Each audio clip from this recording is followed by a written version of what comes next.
আমরা বলছি যে জুলাই আন্দোলনে যারা শহীদ হয়েছে বা আহত হয়েছে, বন্ধুত্ব বরণ করেছে, আমরা তাদের সবাইকে ওন করি, সবাইকেই মনে করি এরা ইসলামী ছাত্র শিবিরের শুভাকাঙ্ক্ষী বা আমাদেরই শহীদ।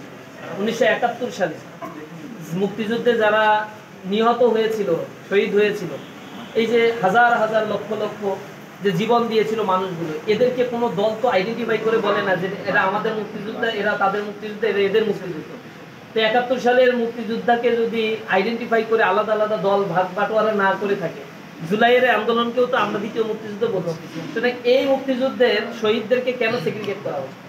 আমরা ধরলাম যে বিএমপি 150 না 60 জনের একটা তালিকা করছে, এটা তাদের, এটা তারা নেয়ার পরে প্রথমে তো 700-800 জন প্রকাশ পেয়েছিল, তখন তারা কিছু অংশ নিয়ে ফেলছে, নেওয়ার পরে এখন তো সংখ্যা অনেক বেড়ে গেছে, তারা আর দাবি টাবি করা বন্ধ করছে। আরেকটা ছাত্র সংগঠন বলছে আমি 5 জন, আরেকজন বলছে আমি 10 জন, এভাবে নিতে নিতে সব মিলে আমরা যদি ক্যালকুলেশন করি বা এতক্ষণ পর্যন্ত যারা স্বীকার করছে যে আমাদের এত শহীদ হয়েছে, হিসাব কিতাব করে আমরা দেখলাম 500-550 মতো তারা নিছে।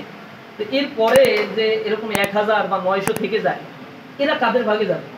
ছাত্র শিবির দাবি করলো যে আমার 100-150 দাবি করার পরে এরপরে যে 700-800 থাকে, তারা কোথায় যাবে? তাদেরকে দেখভাল করে। আমরা এই কারণে বলেছি এরকম ক্রেডিট নেওয়ার রাজনীতি বাংলাদেশে জুলাই অভ্যুত্থানের পরে বন্ধ হওয়া উচিত। এ কারণে আমরা জুলাইয়ে কি ভূমিকা ছিল না ছিল এগুলো আমরা কখনোই নিজেদের মুখ থেকে কখনো বলছি না। মানুষ যারা আমাদের সাথে ছিল আন্দোলনে, যারা আহত হয়েছে, আমাদের পাশে থেকেছে, আমাদের সহযোগিতা নিয়েছে, আমরা যাদের পাশে থেকে আন্দোলন করেছি, সহযোগিতা করেছি, এই মানুষগুলোই আমাদের ব্যাপারে কথা বলছে। এবং মিডিয়ার এই যুগে এগুলো সবই আর্কাইভ হয়ে আছে। সুতরাং এইগুলো নিয়ে আমাদের আবার নতুন করে কিছু বলারও নাই। আর এই ন্যারেটিভ কেউ পাল্টেও দিতে পারবে না, কারণ এটা 1971 সাল না। মিডিয়া এখন অনেক সচেতন, সবাই তার ভূমিকাগুলো, কার ভূমিকা ছিল এটা সবসময় সবকিছু ওপেন আছে।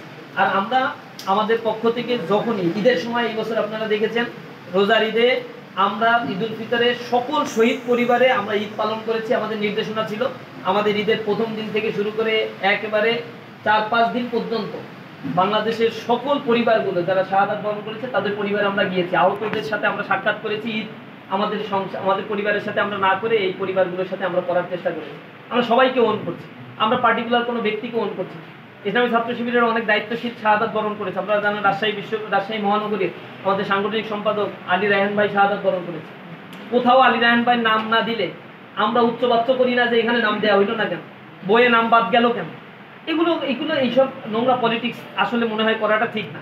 সব শহীদকে ওন করি, সব শহীদকে আমাদের জুলাইয়ের ঘোষণা দেওয়া উচিত, ঘোষণাপত্রে এটা থাকা উচিত।